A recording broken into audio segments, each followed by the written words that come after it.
Hey guys, welcome back to You Can't Sit With Us.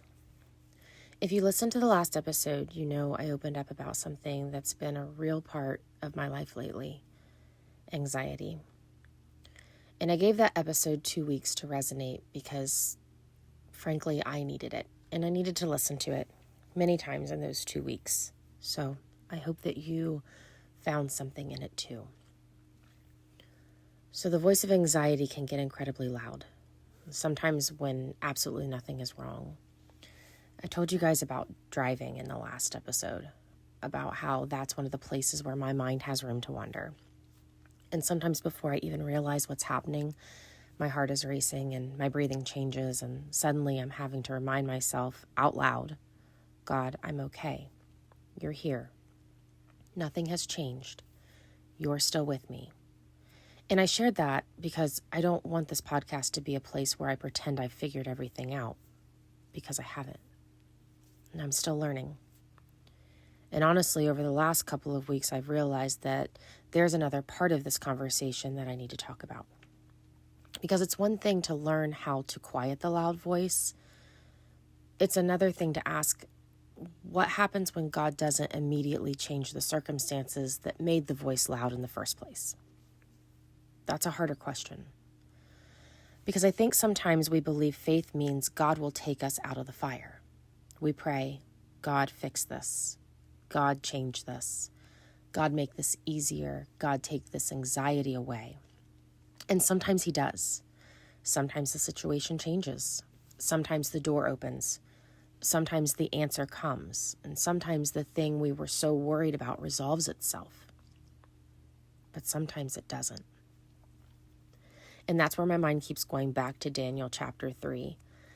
This is something that I have read for the first time more recently, a story that some of you may have known most of your lives.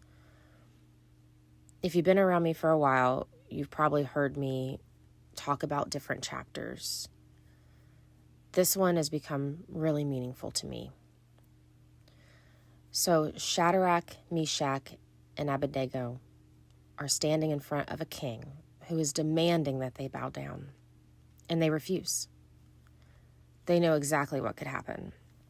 They know the consequences. They know there's a furnace waiting for them, and yet they say something that I think is one of the most powerful declarations of faith in Scripture. They tell the king that their God is able to rescue them. But then they say something even more important. But even if He does not, even if, I think those two words are some of the hardest words in faith. God, I believe you can fix this, but even if you don't, I still trust you. That's different. That's deeper than believing God can do something. That's believing God is still God when He doesn't do exactly what I asked Him to do. And I think that's where anxiety and faith collide. Because anxiety wants certainty. It wants guarantees. It wants to know exactly how this ends. It wants to know that everyone is going to be okay. It wants to know that the relationship will work out. It wants to know that the thing you're worried about won't happen. It wants to know that tomorrow will be safe before you're willing to live today. But faith says, I don't know what tomorrow holds, but I know who holds tomorrow. And I know that something we hear all the time, but there are seasons when you have to actually live it. And lately, I've been having to live it. There are things in my life that I can't control. There are things that I can't fix. There are people whose decisions I can't make for them. There are circumstances that I can't predict. And if I let myself, I can sit and think about every possible outcome, and I can create conversations that haven't happened, and I can prepare for problems that don't exist, and I can try to solve tomorrow before I even finish today. That's what anxiety does. It convinces us that if we think about something enough, maybe we can control it. But that's not control. That's exhaustion. And sometimes I think we call it being prepared when really we're just afraid. And that's where Daniel keeps bringing me back. Because the three men didn't know how the story was going to end. They didn't know if God was going to stop the fire. They didn't know if the king was going to change his mind. They didn't know if they were going to walk out of that furnace. But they knew one thing. They weren't going into it alone. And that's what I love about the story. God didn't prevent them from being thrown into the fire.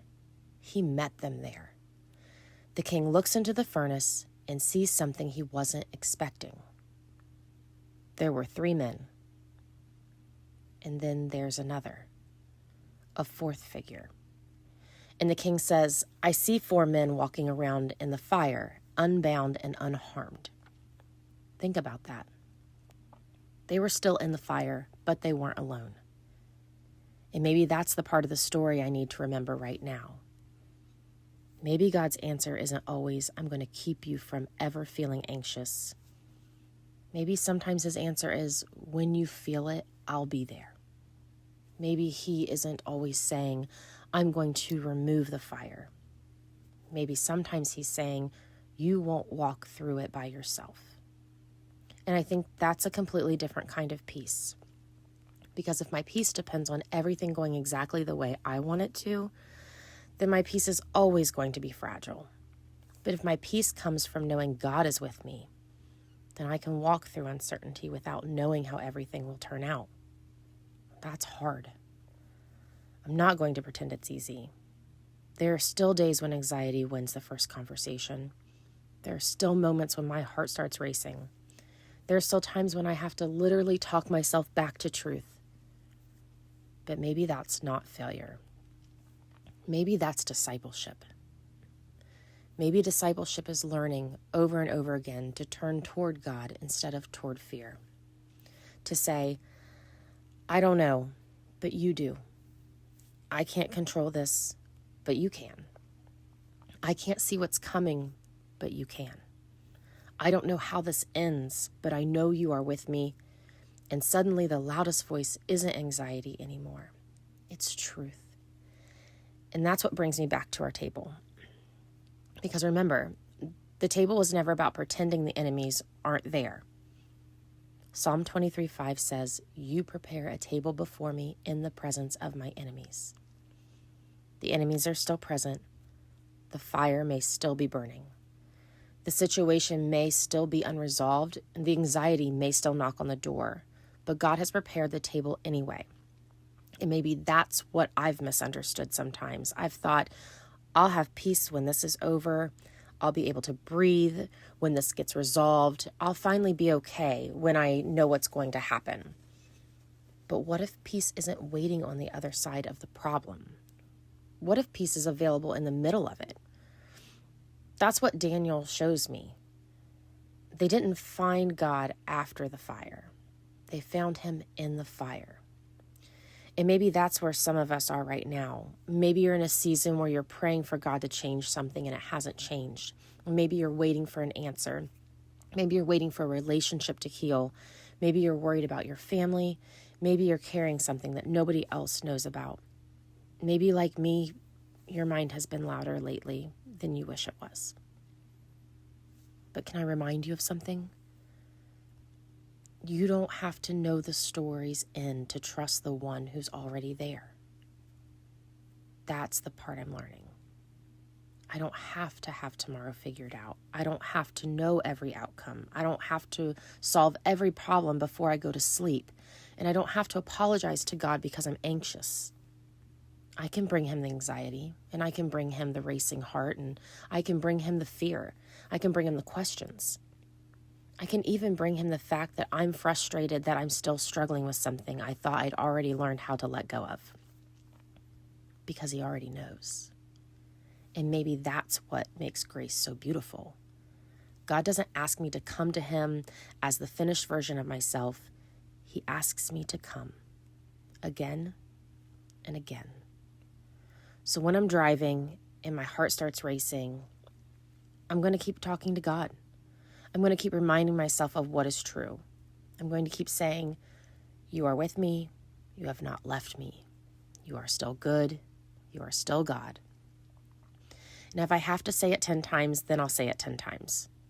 Because I don't think repeating truth means I'm weak. I think sometimes it means I'm fighting for my mind. 2 Corinthians 10:5 tells us to take our thoughts captive. And maybe that's what I'm doing in those moments. I'm taking the thought that says something is wrong, and I'm answering it with, God is here. And I'm taking a thought that says, I can't handle this.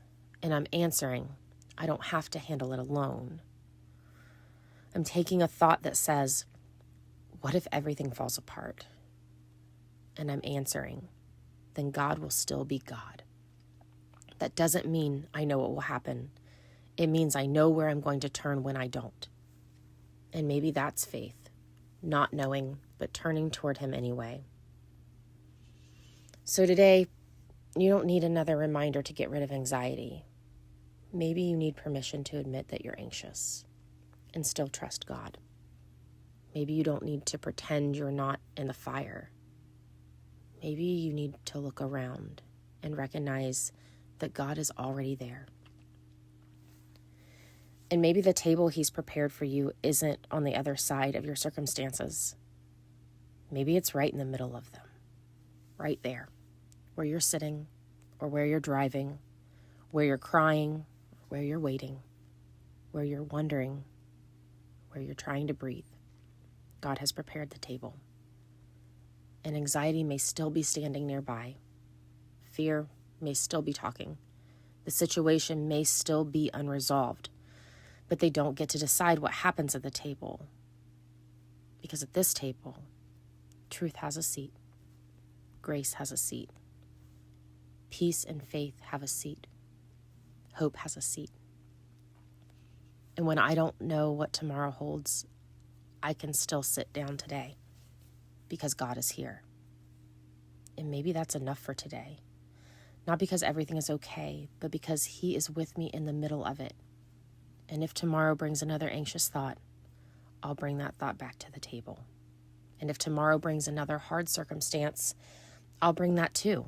And if I have to remind myself again, I'll remind myself again. Because I'm learning that I don't have to win this battle once and never struggle again. I just have to keep choosing whose voice I'm going to listen to.